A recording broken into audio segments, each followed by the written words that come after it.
bagaimana peran pertumbuhan ekonomi terhadap suatu daerah di Kabupaten Garut.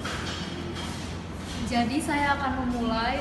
Yang pertama itu saya akan menjelaskan investasi. Investasi merupakan pembelian barang yang tidak dikonsumsi, tetapi digunakan untuk modal dalam kegiatan produksi yang akan menghasilkan barang dan jasa. Peningkatan investasi diyakini memiliki kontribusi sebagai pengungkit untuk meningkatkan pertumbuhan ekonomi. Dalam ekonomi makro, investasi juga berperan sebagai salah satu komponen dari pendapatan nasional atau produk domestik regional bruto atau sering disebut dengan PDRB. Selama ini, pertumbuhan ekonomi lebih banyak ditopang sehingga leluasa daya bagi masyarakat sangat mempengaruhi kondisi perekonomian. Oleh karena itu, kontribusi investasi perlu diperbesar untuk menyerap tenaga kerja dan akhirnya dapat mendorong pertumbuhan ekonomi.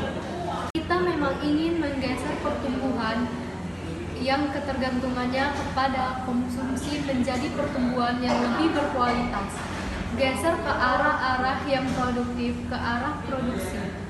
Assalamualaikum warahmatullahi wabarakatuh. Nama saya Cindy Arya Pratiwi. Di sini saya akan melanjutkan materi dari teman saya.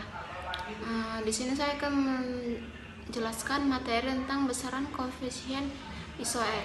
Besaran koefisien ISOR merupakan produktivitas dari penggunaan barang modal untuk meningkatkan pertumbuhan ekonomi yang sesuai target yang diinginkan.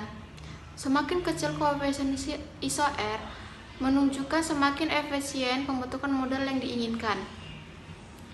Metode ISOR mengasumsikan bahwa pertambahan output tahun tertentu merupakan hasil investasi daripada tahun ketiga. Secara berturut-turut dan masih berkontribusi pada tahun keempat. Hal ini merupakan butuh lagi waktu yang cukup lama agar suatu investasi mencapai hasil yang diinginkan atau disebut full capacity. Hasil perhitungan ISOR menggunakan metode akumulasi, angka yang dihasilkan cenderung stabil. Pada metode akumulasi ini, baik investasi maupun tambahan output merupakan akumulasi selama periode. Contohnya periode 2010 sampai 2016, periode 2010 sampai 2017, dan periode 2010 sampai 2015. Besaran koefisien ISOR Kabupaten Garut secara total dengan besaran koefisien ISOR Kabupaten Garut secara total dengan metode akumulasi selama periode 2010 sampai 2018 mencapai 0,16 unit. Assalamualaikum warahmatullahi wabarakatuh. Saya Mary Santi. Saya akan melanjutkan penjelasan materi kami dan teman saya. Jadi RPJMD itu memiliki visi dan misi untuk mendirikan perekonomian dengan memprioritaskan perindustrian dan pariwisata. Jadi mereka memiliki target investasi di tahun 2024 sebesar 2,26 triliun. Maka dari itu mereka sangat gigih untuk menjalankan investasi mereka tersebut agar tercapai tujuan yang sudah direncanakan. ICOR itu merupakan indikator makro ekonomi mengenai gambaran-gambaran investasi. ICOR itu memiliki nilai produktivitas dan efisien dari investasi suatu daerah. Estimasi investasi di suatu daerah sangat penting, menjadi paling penting karena dia menyangkut pembangunan perekonomiannya. Namun nilai ICOR juga dibutuhkan sebagai mengestimasi investasi di suatu wilayah agar tercapainya tujuan-tujuan yang telah direncanakan. Warahmatullahi wabarakatuh. Di sini saya akan menjelaskan institusi. Institusi yang baik itu harus mendukung produktivitas ekonomi. Seperti halnya dalam mengatur regulasi usaha, dan yang kedua itu harus melindungi hak properti, yang ketiga membangun infrastruktur dan memberi intensif yang dapat meningkatkan investasi. Tidak ada jaminan dalam perlindungan hak properti dapat mengurangi keinginan investor untuk berinvestasi. Jadi pertumbuhan ekonomi itu tidak akan terjadi jika tidak ada reformasi dalam kelembagaan untuk meningkatkan kualitas institusi menjadi lebih baik atau tidak sama sekali. Jadi pertumbuhan potensi dan iklim berinvestasi itu sangat berpengaruh atau sangat dibutuhkan dalam pertimbangan keputusan berinvestasi, seperti halnya dalam keadaan ekonomi makro daerah, infrastruktur daerah, dan keadaan sosial budaya daerah, dengan tujuan untuk meningkatkan output dalam jangka panjang. Berinvestasi sangat berpengaruh karena dapat meningkatkan pertumbuhan ekonomi, karena investasi itu merupakan komponen dari output agregat. Assalamualaikum warahmatullahi wabarakatuh. Saya Fitriana Sibuan. Saya akan bahas tentang apa itu output dan apa itu nilai tambah. Output adalah sesuatu yang telah diproses menjadi bentuk yang dapat digunakan. Dapat kita artikan bahwa output itu merupakan hasil yang diperoleh dari faktor produksi yang digunakan, baik dalam bentuk barang maupun dalam bentuk jasa. Contohnya itu seperti tanah, gedung, tenaga kerja, modal, dan sebagainya. Output yang dihasilkan perusahaan ini sendiri mencakup nilai barang jadi yang dihasilkan selama satu periode tertentu. Output ini merupakan nilai tambah suatu barang atau suatu produk dihasilkan perusahaan dalam bentuk perhitungan ICOR.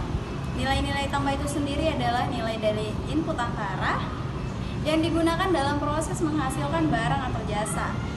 Penambahan nilai ini terjadi karena proses produksi yang mengubahnya menjadi barang yang nilainya lebih tinggi. Mencakuplah di dalamnya seluruh komoditi seperti bahan baku, bahan bakar, pemakaian listrik, dan sebagainya. Assalamualaikum warahmatullahi wabarakatuh.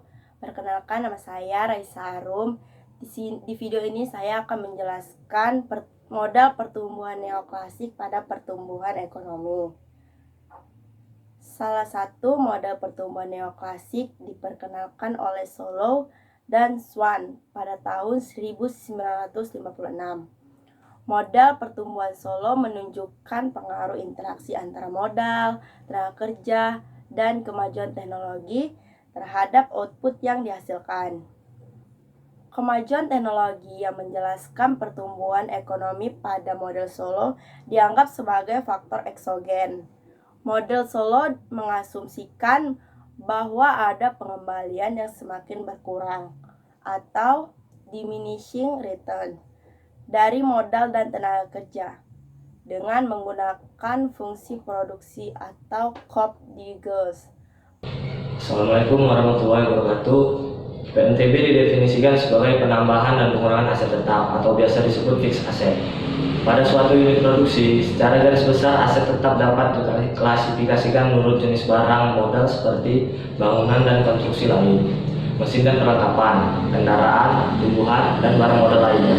PNTB mencakup pengadaan, pembuatan, dan pembelian barang modal baru dari dalam negeri, dan pembuatan dan pembelian barang-barang modal baru maupun bekas dari luar negeri. Termasuk dalam PNTB ini adalah perbaikan besar barang modal yang mengakibatkan penambahan umur pemakaian atau meningkatkan kemampuan barang modal tersebut. Ciri-ciri barang modal adalah dapat digunakan lebih dari 1 tahun, bernilai relatif besar, dapat digunakan berulang kali di dalam proses produksi, dan bermanfaat dalam jangka panjang.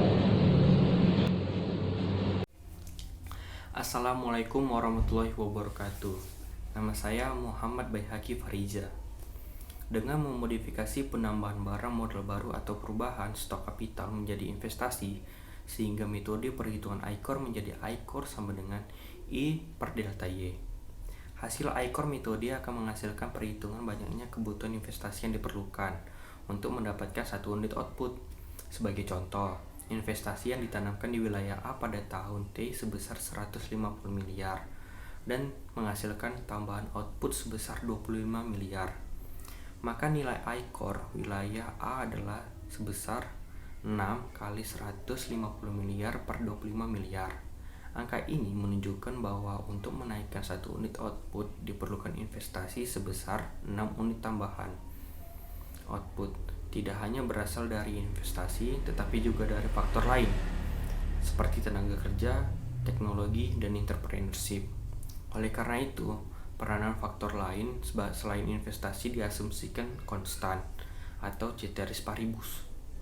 Secara umum, kapital atau yang sering disebut dengan gross capital stock merupakan akumulasi atau pembentukan modal bruto dari tahun ke tahun untuk menghasilkan produk baru.